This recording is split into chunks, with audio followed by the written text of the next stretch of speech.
आपने मन में विचार किया, ध्यान ध्यान से सुनना, आपका विवाह हुआ, आपसे बता दिया आपके देवता कौन है, पति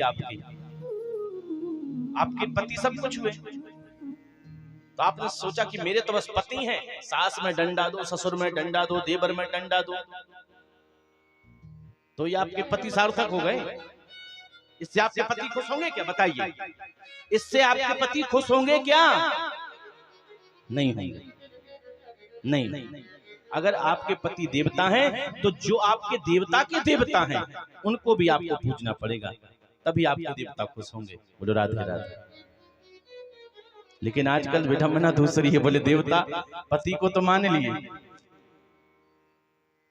एक बार की बात है, बोलो राधे राधे, एक योजना बनाई, बोले तीर्थ यात्रा में चले। तो जितनी कॉलोनी की माताएं थी और माताओं की जो बहुएं थी, सभी यात्रा के लिए मान लीजिए हरिद्वार जा रही थी। ध्यान से सुनना, एक बस में जितनी गांव की या मोहल्ले कॉलोनी की सासें थी ना, एक बस में उनको बिठा दिया, और एक बस में बहुएं बहुएं, एक बस में सभी सासें बैठ गईं और एक बस में सभी बहुएं बैठ गईं। अब सास की जो बस थी वो आगे आगे जा रही, बहुओं की बस थी वो पीछे पीछे जा रही। अब उत्तराखंड में तो घाटियां हैं भाई, थोड़ा बहुत रोड गड़बड़ आया, खराब आया, पहाड़ी आई, एकदम से शायद ब्रेक या कुछ भी फेल हुआ, जो सासों वाली बस थी वह खाई में जा करके गिर गई, वो सभी सास। अब इतने में क्या होता, पीछे वाली बस रुकी बहुओं की, और सारी जो बहुएं थी बड़ी ताली बजा बजा के हंस रही, अरे वाह बड़ा आनंद आ गया, बहुत अच्छा हुआ, बहुत खुश हुई, सभी जितनी भी बहुएं थी बहुत खुश। अब पीछे एक बहू बैठी थी, बहुत रो रही थी। जितनी भी बहुएं थी सब खुश हो रही, एक बहू बहुत रो रही थी। तो सभी बहुएं और जो थी सभी ने पूछा, भाई तुम क्यों रो रही, हमें तो इतनी खुश है कि देखो वो बस पलट गई, बहुत रो रही। अरे बता तो सही क्या हुआ? बोले मेरा रोना इसलिए है क्योंकि मेरी सास तो उसमें थी नहीं।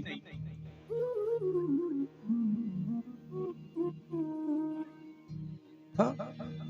उसमें थी नहीं, क्यों? क्योंकि आई नहीं, कुछ किसी भी कारण से नहीं आई। बोलो राधे राधे। ऐसी विडंबना है महाराज।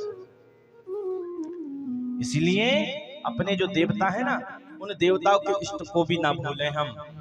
आपके पति सर्वस्व सब कुछ मानिए, लेकिन उस सेवा में अपने ससुर की सेवा भी करिए, सास की देखभाल भी करिए, देवर से दुलार भी करिए, जिठानी से प्यार भी करिए। यही तो गृहस्थ जीवन है।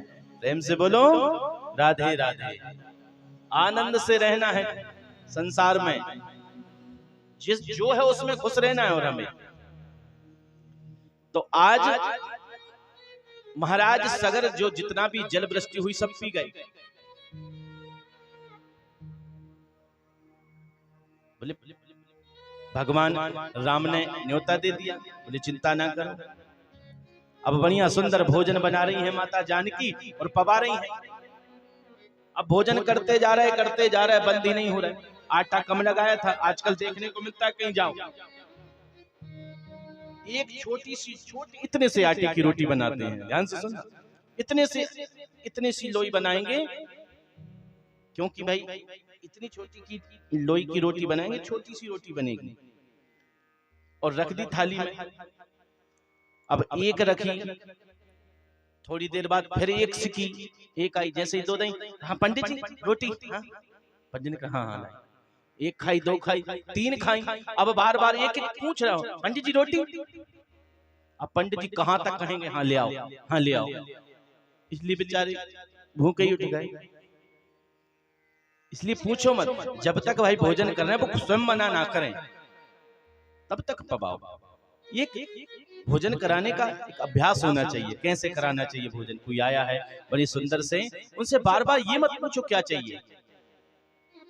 हाँ, भोजन व्यर्थ भी नहीं जाना चाहिए, फेंके भी ना, जबरदस्ती भी मत दो। और ब्राह्मण संत या कोई भी भोजन कर रहे हैं परोसो, बार बार ये मत पूछो रोटी लाएं, रोटी लाएं। अब माता ने थोड़ा सा तो आटा गूंथा था, आटा खत्म हो गया, जल्दी जल्दी फिर से आटा निकाला, फिर लगाया, फिर परोसने लगी, खाते गए अगस्त मुनि, खाते गए, फिर आटा खत्म हो गया, फिर आटा लगाया, ऐसे करते करते 2-4 घंटे बीत गए। बड़ी परेशान माता जानकी। बोले भगवान, हमने तो बोला था कोई अच्छा ब्राह्मण खाने के लिए आए, अच्छी बात है, परंतु इतना खाने वाला थोड़ी ना कहा था हमने। खाते जा रहे अगस्त मुनि। अब क्या है, अब माता जानकी ने रिद्धि और सिद्धि का ध्यान किया, बुलाया, रिद्धि सिद्धियां आई, साथ में गणेश जी भी पधारे। बोले हमारी पत्नी जानी, चलो हम भी सेवा कर लेंगे। गणेश जी बढ़िया पूड़ियां तल रहे हैं, रिद्धि सिद्धि बेल रही हैं और माता जानकी परोसने में लग गई। माता जानकी परोसती जा रही हैं, खाते जा रहे हैं। माता जानकी परोसते परोसते थक गई, परेशान हो गई, पसीना पसीना हो गई और हाथ जोड़ करके भगवान से इशारे में करती हैं, प्रभु। भगवान भी इशारे में कहते हैं, बस आपने तो कहा था। अब इतने में जानकी जी आई और क्या कहती हैं, बोले महाराज भोजन आधा हो जाए तो जल पीना चाहिए, ऐसा कहते हैं। तो मुनि भी क्या बोले, देवी चिंता मत करो, हम भोजन कर रहे हैं, जब आधा हो जाएगा तो पी लेंगे। फिर बना रहे हैं, फिर परोस रही हैं। भगवान ने देखा तो जानकी बड़ी परेशान हो गई है लगता है। अब भगवान ने इशारा किया, प्रभु बस। अगस्त मुनि ने कहा ठीक है प्रभु, जैसी आपकी आज्ञा। अब कहा देवी जल तो लाओ, भोजन तो पूर्ण हो गया। माता जी बोली, जब आपने भोजन इतना किया है तो जल कितना पिएंगे महाराज? अब जल की इतनी व्यवस्था हमारे पास है नहीं है, बताओ क्या करें। भगवान ने इशारा कर दिया कि कोई बात नहीं मुनि, अभी आपने भोजन पाया है और अब हम द्वापर में आएंगे कृष्णावतार में, तो जब हम गिरिराज पर्वत धारण करेंगे, इंद्र अभिमान के बस कुपित होकर के जल की वृष्टि करेगा, उस समय जो भी जल आएगा आप सारे जल का पान कर लीजिएगा। प्रेम से बोलो राधे राधे।